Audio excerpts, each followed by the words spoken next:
বাজিতপুর নিকটির মাটি শেখ মুজিবুর ইকবাল সাহেবের ঘাঁটি, বাজিতপুর নিকটির মাটি তারেক রহমানের ঘাঁটি, খালেদা জিয়ার ঘাঁটি, রাষ্ট্রপতি জিয়াউর রহমানের ঘাঁটি, আর শেখ মুজিবুর ইকবাল সাহেবের ঘাঁটি। বন্ধুরা, বাজিতপুর নিকটির মানুষ যে নামটি তার বুকের মধ্যে ধারণ করে, যে নামটি তার বুকের মধ্যে ধারণ করে, যে নামটিকে নিয়ে বাজিতপুর নিকলির বিএনপি মানুষ স্বপ্ন থেকে, সে নামটির নাম হলো শেখ মুজিবুর ইকবাল সাহেব।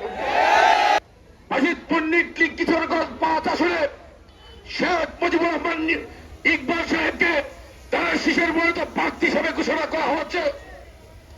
আজকে তার নাম পরিবর্তন করে ওই তথাকথিত দলের এক ব্যক্তিকে কেন্দ্রীয় কমিটির নির্দেশ মোতাবেক বাংলাদেশের জাতীয়তাবাদী দলের পক্ষ থেকে তারা শীষ প্রতীকে নির্বাচন করার জন্য ঘোষণা করা হচ্ছে। আমরা বাজিতপুর নিকলির মানুষ আমরা প্রত্যাখ্যান করছি, আমার কেন্দ্রীয় কমিটির কাছে দলের ভারপ্রাপ্ত চেয়ারম্যান জনাব তারেক রহমান, আপনার কাছে আমাদের অসবিনয় অনুরোধ, আপনার পায়ে হাত থেকে বলছি, মানুষের মনের বাসা দেখুন, মানুষের চোখের বাসা দেখুন, মানুষ বাজিতপুর নিকলিতে কাকে চায়। বাজিতপুর নিকলির মানুষ শেখ মুজিবুর ইকবাল সাহেব বিরুদ্ধে অন্য কাউকে মেনে নেবে না। আমরা শেখ মুজিবুর ইকবাল সাহেবের পক্ষে দাঁড়িয়ে আছি। আপনারা সহ, আমরা সহ সমস্ত নেতৃবৃন্দ দুহাত তুলে আজকে দেখিয়ে দেন আমরা শেখ মুজিবুর ইকবাল সাহেবকে ছাড়া মানি না।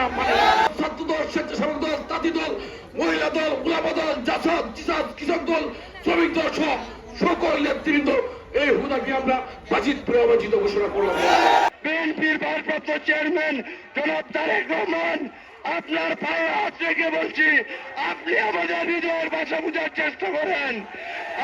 আগামী 2 দিনের মধ্যে আমি কেন্দ্রীয় নেতৃত্বের প্রতি আহ্বান জানাবো, অবিলম্বে বাজিতপুর নিকলির তৃণমূলের নেতাদের, কর্মীদের আস্থা বাজান বিগত দিনের আন্দোলন সংগ্রামে যাকে আমরা কাছে পেয়েছিলাম, সেই শেখ মুজিবুর রহমান ইকবাল সাহেবের নমিনেশনটা অবিলম্বে ফিরিয়ে দিন।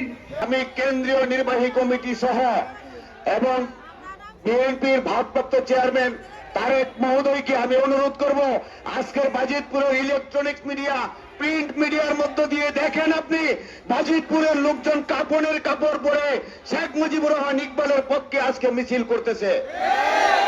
জনাব তারেক রহমান, যিনি আমাদের এবং জাতির আশা-আকাঙ্ক্ষার প্রতীক, উনার কাছে আমি আবেদন নিবেদন আকুল ভাবে আবেদন জানাচ্ছি, বাজিতপুর নিকলির জনগণ যাকে চায় সেই শেখ মুজিবুর রহমান ইকবাল সাহেবের মনোনয়ন দয়া করে আপনি ফিরিয়ে দেবেন। আমরা এই আশা রেখে আপনি শুধু বাজিতপুর নিকলির জনগণের প্রতি একটু দৃষ্টি দিয়ে তাকান, দয়া করে তাকান, একটু মায়া দিয়ে তাকান, তাহলে বুঝতে পারবেন বাজিতপুরের এবং নিকলির জনগণ কি চায়। Direct action! Direct action!